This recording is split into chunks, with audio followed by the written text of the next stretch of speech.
Oi, gente querida, que prazer enorme estar aqui com você mais uma vez. Me sinto muito honrado, agradeço demais pelos comentários, pelos testemunhos de pessoas que estão sendo abençoadas com os meus vídeos. E quero aproveitar e dizer, se você ainda não se inscreveu no meu canal do YouTube, você tem a oportunidade de fazer isso agora. Por quê?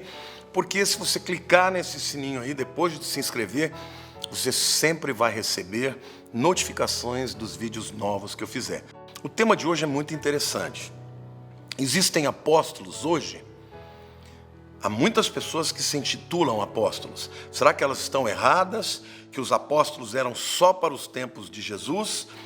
Ou, de fato, Deus pode levantar homens com ministério apostólico nos nossos dias?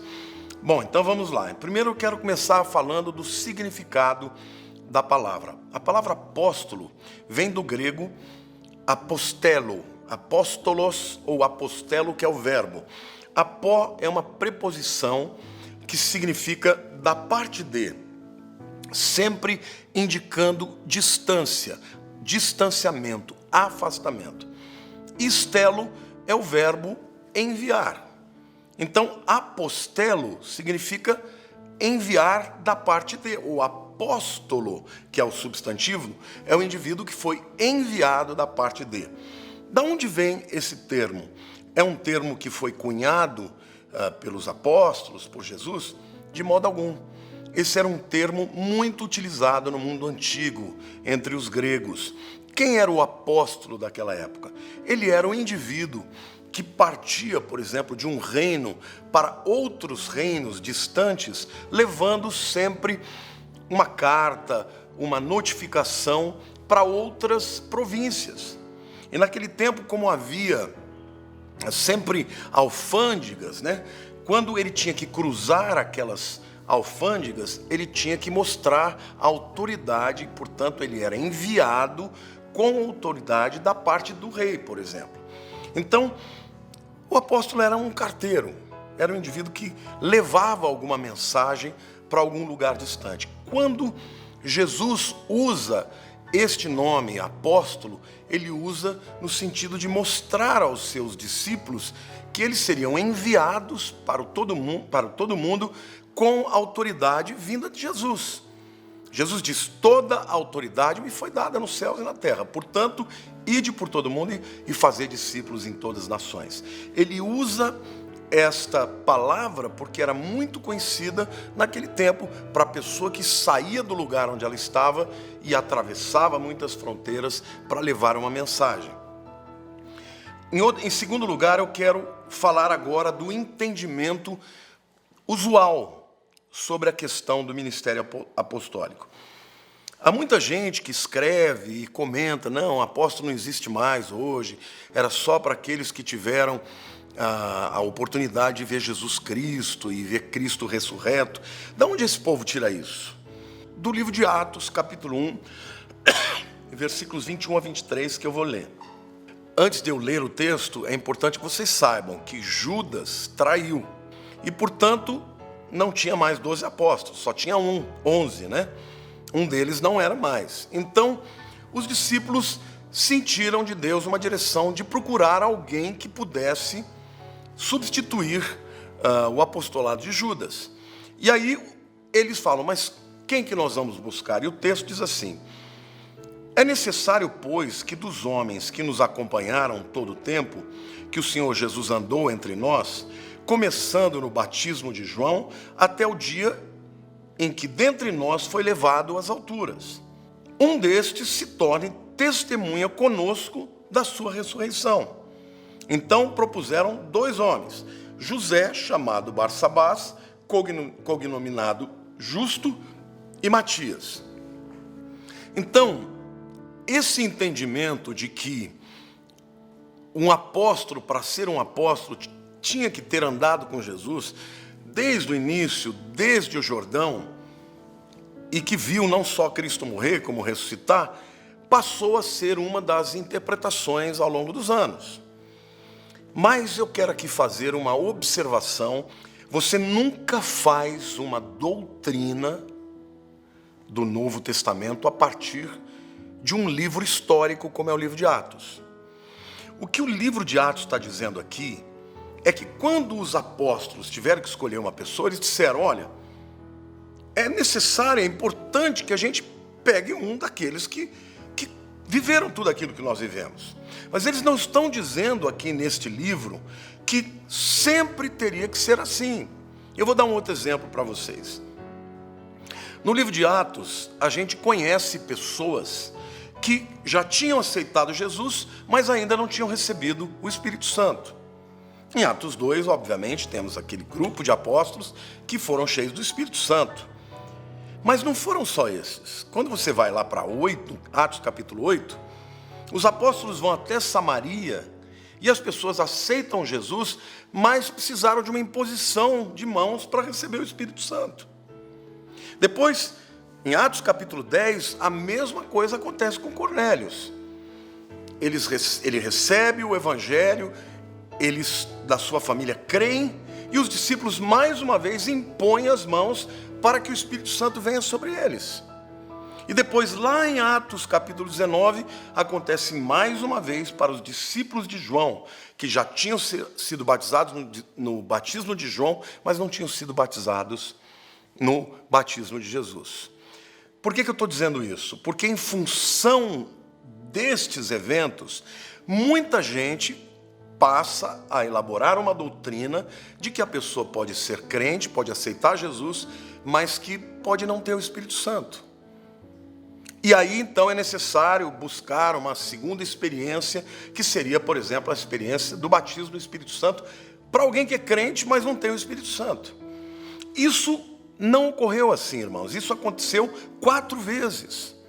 Mas quando você vai para o Novo Testamento, e especialmente para as cartas de Paulo, que são cartas doutrinárias, estas sim estabelecem o padrão, os parâmetros, como acontece normalmente. Paulo já deixa claro em 1 Coríntios 12, todos nós fomos batizados em um mesmo Espírito.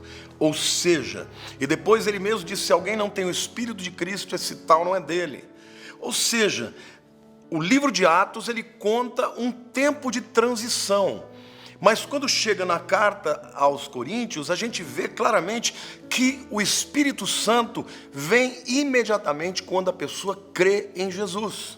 Então, a própria hermenêutica diz que o livro de Atos, assim como os demais livros históricos, por exemplo, do Velho Testamento, não são livros cujo propósito era estabelecer doutrina. Por que eu estou te dizendo isso? Porque há um outro texto no Novo Testamento, e este sim, de Paulo, quando ele escreve a carta aos Efésios, que deixa claro que não se formula doutrina em cima de livros históricos. Porque o que aconteceu ali era algo transicional. Ou seja, o que os apóstolos estão dizendo é o seguinte, olha, nós temos que colocar um apóstolo que seja um dentre aqueles que viram Jesus ressuscitar, porque ele precisa ser uma testemunha da ressurreição. Mas lá na frente, muitos anos mais tarde, quando Paulo escreve aos Efésios, olha o que ele diz. Efésios capítulo 4, e ele mesmo concedeu uns para apóstolos, outros para profetas, outros para evangelistas e outros para pastores e mestres, com vistas, com o objetivo, ao aperfeiçoamento dos santos, para o desempenho do seu serviço, para a edificação do corpo de Cristo, até que todos cheguemos à unidade da fé e do pleno conhecimento do Filho de Deus, à perfeita varonilidade, à medida da estatura da plenitude de Cristo. Esse texto, o apóstolo Paulo está dizendo que Jesus subiu, aquele que desceu ao Hades, né, e depois subiu na ascensão para estar com Deus, é o mesmo que deu os dons ministeriais. E ele cita estes 5 dons. Primeiro apóstolos, depois profetas, depois evangelistas, depois pastores e mestres. Agora, qual é a finalidade? Esta expressão, com vista a, ou com vista de, ou com o propósito de, ele diz, para aperfeiçoar os santos. Então a minha pergunta para vocês é a seguinte: o dom apostólico não é mais necessário para o aperfeiçoamento dos santos? Por que os outros 4 são e este não? O texto é uma unidade só. Aonde está a afirmação de Paulo de que somente 4 ministérios serão necessários, que o apostólico não vai ser mais necessário? Segundo, para a edificação do corpo de Cristo. O apóstolo era aquele que era enviado para desbravar, para levar uma mensagem. Quem é o apóstolo dos nossos dias, meu querido? É o missionário, é aquele que atravessa culturas. É um outro nome que ele tem, mas ele é o apóstolo, porque é ele que está sendo levado para a distância, para levar a palavra de Cristo. Quem é o apóstolo de hoje? É aquele que lança fundamentos, é aquele que é enviado da parte de Deus, com autoridade para estabelecer o fundamento do evangelho. Outra coisa que o texto diz, e aqui não só fala da finalidade, mas delimita também até quando estes dons serão necessários. Ele diz, até que cheguemos à unidade de fé. Deixa eu perguntar uma coisa para você. Você acha que a igreja cristã de Jesus hoje chegou na unidade de fé? A verdade é que a igreja de Cristo ainda está no processo do crescimento e ainda não chegou à unidade da fé. E o texto continua dizendo, até que cheguemos à perfeita varonilidade de Cristo. O texto é claro, ele está dizendo, gente, os dons ministeriais, que são esses 5 dons, eles são fundamentais para a igreja, para a edificação, para que vocês possam ter unidade e para que vocês cresçam até o ponto de serem como Jesus, chegarem à perfeita varonilidade. E isso, meus queridos, delimita até quando os 5 dons são necessários. A minha tristeza é pessoas serem chamadas de hereges só porque acreditam no apostolado. Cuidado, nós somos chamados para a reconciliação. Deus não nos chamou para a divisão. Eu respeito as pessoas que pensam diferente de mim em muitas questões.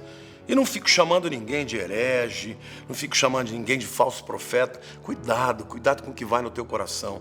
Tenha mais temor. Mesmo que você seja um homem letrado, alguém que conheça, seja mais honesto com a palavra. E não coloque adjetivos em pessoas que estão procurando levar o evangelho de Cristo muito distante e fazer a obra que Cristo nos chamou. Amém? Eu quero agradecer a todos vocês que têm me seguido. Quero pedir que você faça os seus comentários. Se você tem dúvidas, se você tem uma opinião diferente, você tem toda a liberdade de fazer isso. Às vezes eu não consigo responder todo mundo, porque é muita gente, mas eu prometo que eu vou tentar. Tá bom? Se você curtiu, então faça o seu comentário aí.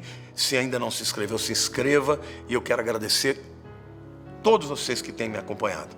E quero terminar esse vídeo dizendo: eu amo todos vocês. Um beijo no seu coração, em nome de Jesus.